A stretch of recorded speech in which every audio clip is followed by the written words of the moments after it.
Today I will talk about Operation Theatre Functioning.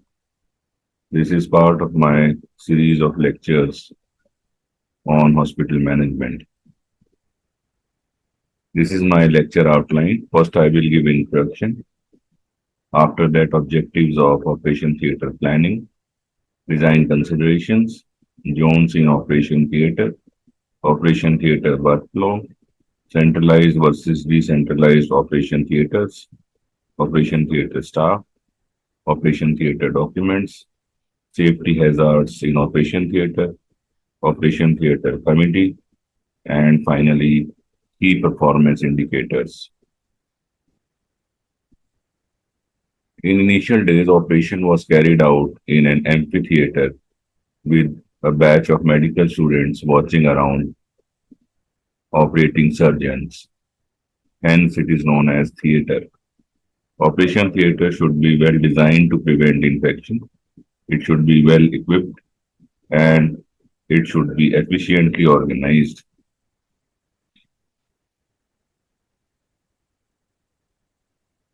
Objectives of Operation Theatre Planning include promotion of high standards of asepsis, maximize safety of patients and staff from Operation Theatre hazards, ensure optimum utilization of Operation Theatre.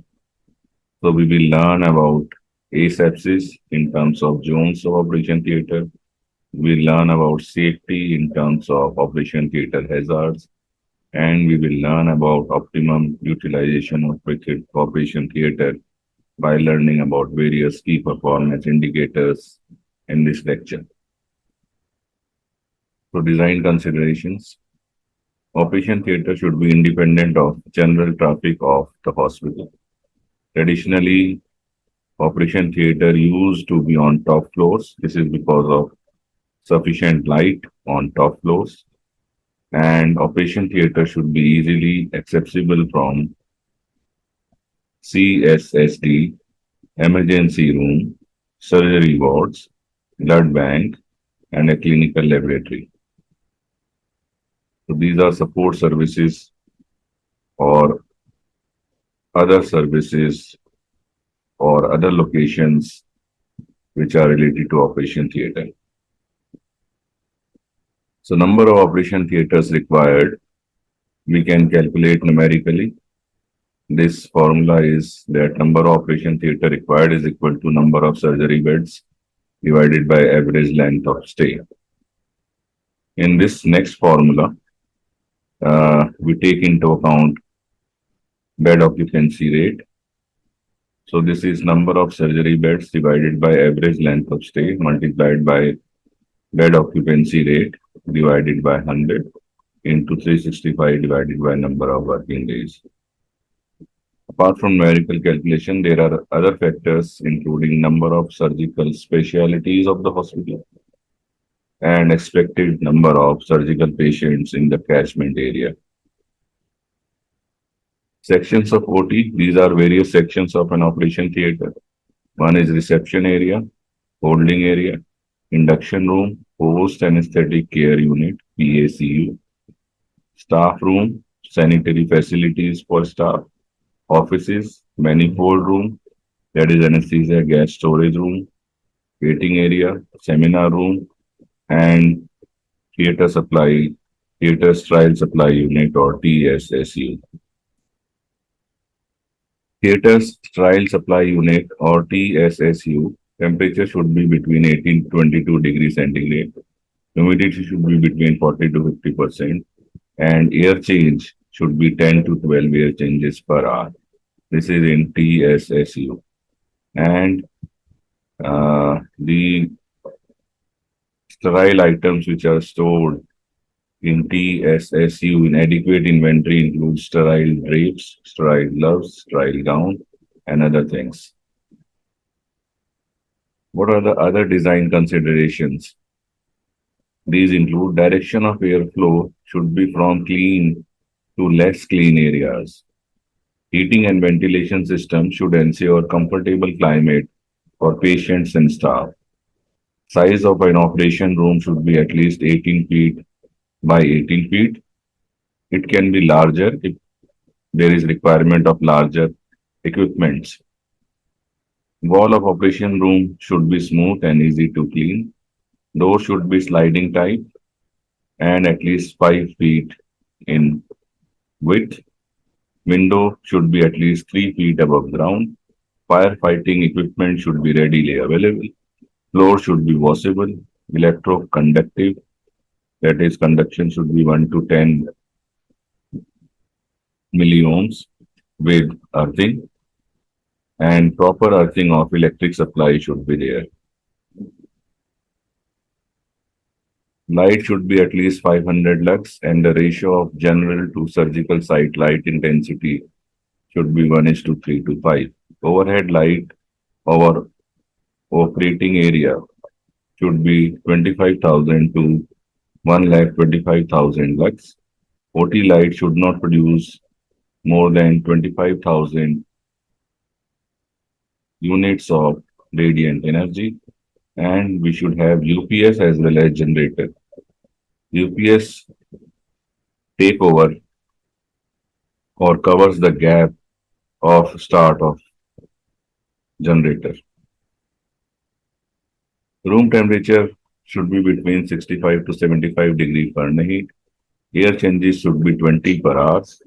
Air filter should be used, and HEPA filter can be used, and by the use of HEPA filter 75 to 80% of air can be recirculated, and there should be positive pressure ventilation. So, concept of zones in operation room or operation theater. In an operation theater, there are 4 zones. One is outer protective zone, then middle clean zone, and inner sterile zone, and a disposal zone.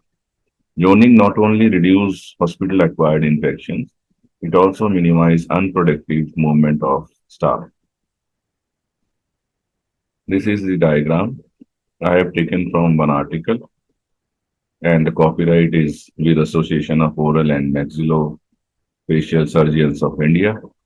So this is the protective zone, this is the clean zone, and this is the disposal zone.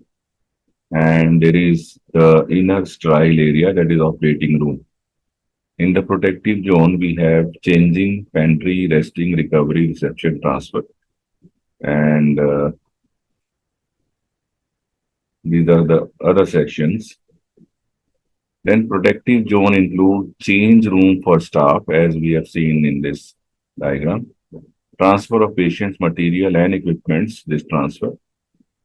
Rooms for administrative staff, store and records, pre and post operative rooms, and ICU and PACU. Clean zone include equipment store room, maintenance workshop, pantry, firefighting device room, emergency exit, closed circuit TV area, plaster room, X-ray unit with dark room, and anesthesia store. And sterile room include operating room, scrubbing and gowning, instrument and sterile supply zone. So these are the 3 zones, and then finally we have a disposal zone. Now about operation theater workflow. There are many schemes in operation theater workflow. One is the single corridor for supply, for patients, for anesthetists, for surgeon, for staff, and for disposal out of the operation theater. This is the double corridor with a separate disposal traffic. This is the double corridor with patient and disposal traffic separate from supply and staff traffic. This is the double corridor where patient and staff traffic is separate from supply and disposal traffic. So what are the features of centralized versus decentralized operation theater? When operation theater are centralized in hospital, the advantages include economy, flexibility of use, easy expansion in future, improved, better sterilization. Disadvantages include if there is infection outbreak, then the entire OT complex need to be closed. and it is less accessible for all the departments, all surgical departments. Then, if the OTs are decentralized near various surgical departments, advantages include easy accessible from each department, minimization of cross infection. Disadvantages include difficulty to deploy manpower and resources for each operation theater as there is no pooling, and there is difficulty in future expansion, and the maintenance is costly. Now about OT staff. The chief is medical superintendent. Then under medical superintendent, there is head of department, department of anesthesia.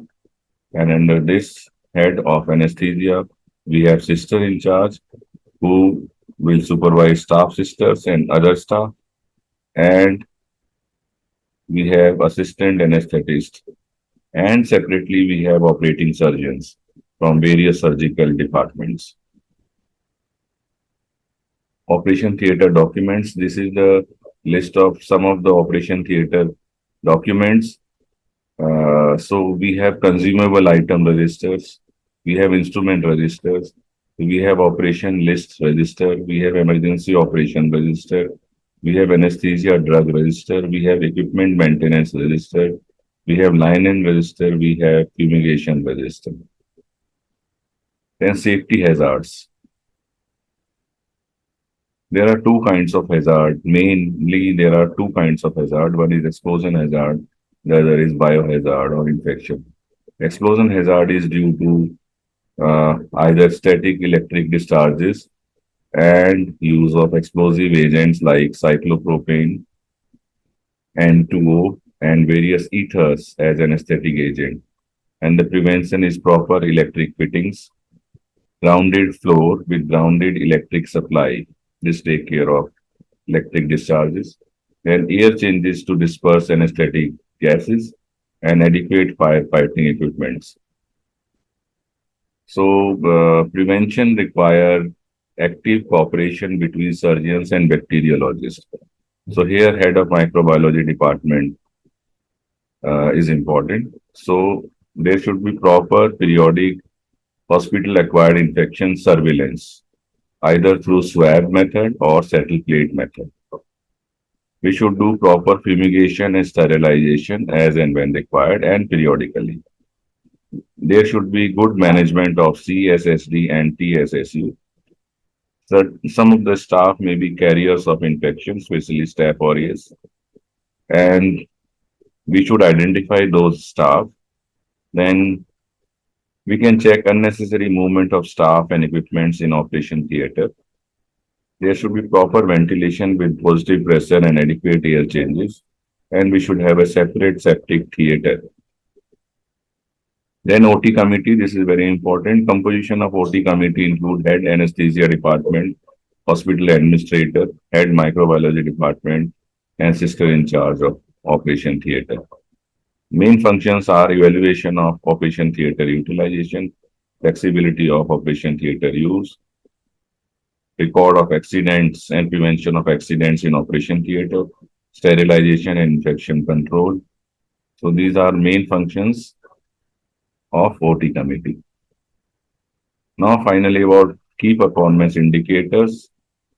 I have divided key performance indicators into pre-assessment key performance indicators, pre-operative key performance indicators, intra-operative key performance indicators, post-operative key performance indicators, and central sterile supply key performance indicators. So OT process can be divided into pre-operative, intraoperative, and post-operative. This figure I have taken from this document. So pre-operative process include planning, scheduling, pre-admission assessment and preparation, patient readiness and current health status, patient preparation, and cancellations. Intraoperative process includes starting and finishing on time, procedure time, changeover time, delays, training of new and junior surgical anesthetic nursing staff, equipment and consumables, emergency demand, unplanned returns to theater, anesthetic and operation complexity. Post-operative process include recovery, unplanned admissions, bed management. So these are certain short forms which I will use in KPI, and I have taken from this interesting article. This is the online link for this article. So PACT is for pre-operative assessment, consultation, and treatment. And the KPIs are divided into financial, quality, process, and satisfaction of customer. That is FQNS. And pre-operative activities uh, abbreviated as pre-op. Here, a nurse prepare patient for their surgical procedures. Per surgeon, anesthesiologist orders and provide acute patient care after initial administration of anesthesia. So pre-assessment key performance indicators, percentage of patients seen, it should be 100%. Percentage of patients walk-ins should be 5% or less. Percentage of no-shows, 1% or less. Missing documentation should be 0%. PACT length of stay should be at 45 minutes or less.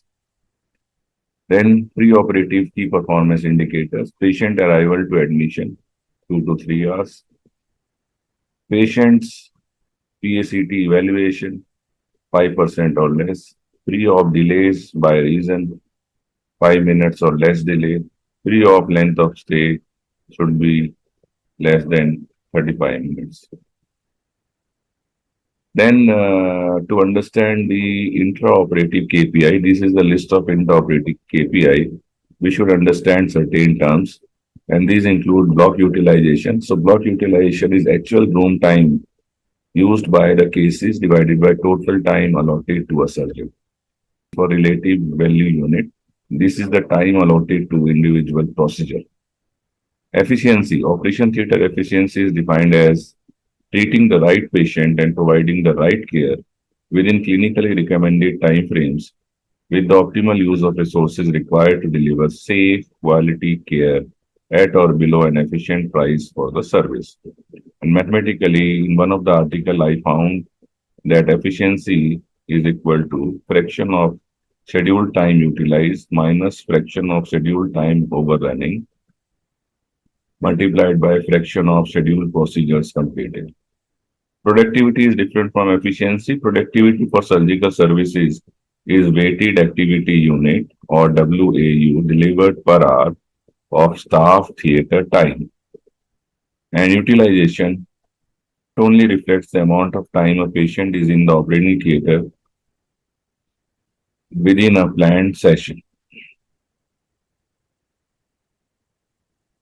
So certain intraoperative key performance indicators include prime time room utilization. It should be 80%. Modified block utilization, it should be 75 to 80%. Block run over utilization should be none. First case of the day on start time should be 95% should be within 15 minutes. Subsequent on start should be 80% should be within 15 minutes. Operation new room turnaround time should be 25 to 30 minutes or less. In room to cut time should be 20 to 30 minutes or less. Close to out of the room time should be 12 to 17 minutes or less. Surgeon RVU, that is relative value unit gap, should be 30 to 40%. Then accurate case duration estimate 80%. Day of surgery cancel rate less than 2%. Cancellation should be less than 2%. Day of surgery add-ons less than 10%. Percentage of cases with delays less than 5%. Average minutes per delay 5 to 15 minutes, and total minutes lost to delay should be none. Then some of the other KPIs which I found in some other articles include throughput, that is number of surgical cases per unit time, waiting time of surgeons between cases, overtime cost, make span. Make span is the time at which the last patient of a day leaves the operation room, gap between operations, cost per weighted activity unit, average change over time, that is 15 minutes, Then underruns, that is early finishes, defined as less than 45 minutes. Overruns, that is late finishes, defined as more than 30 minutes. Then in this article, this is the interesting diagram where and the underruns and the overruns are either on the left side or right side. The underruns with no cancellations are on the border of this triangle, and underruns with cancellations are inside the triangle. Similarly, overruns with no cancellations are on the border, and overruns with cancellations are inside the triangle. Then post-operative KPIs include bed assigned to ready to move to occupy bed, ready to sign out, percentage of patient holds in PACU, and PACU length of stay. Then central sterile supply KPI, immediate use steam sterilization, that is, it should not be there and should be less than 2%. Damaged tray rate should be none. Preventive maintenance plan adherence rate should be 100%. Instrument trays more than 25 pounds should be none. Vendor tray management non-compliance rate should be none. And surgical preference card update review should be 100%. So this is all for today. Thank you very much.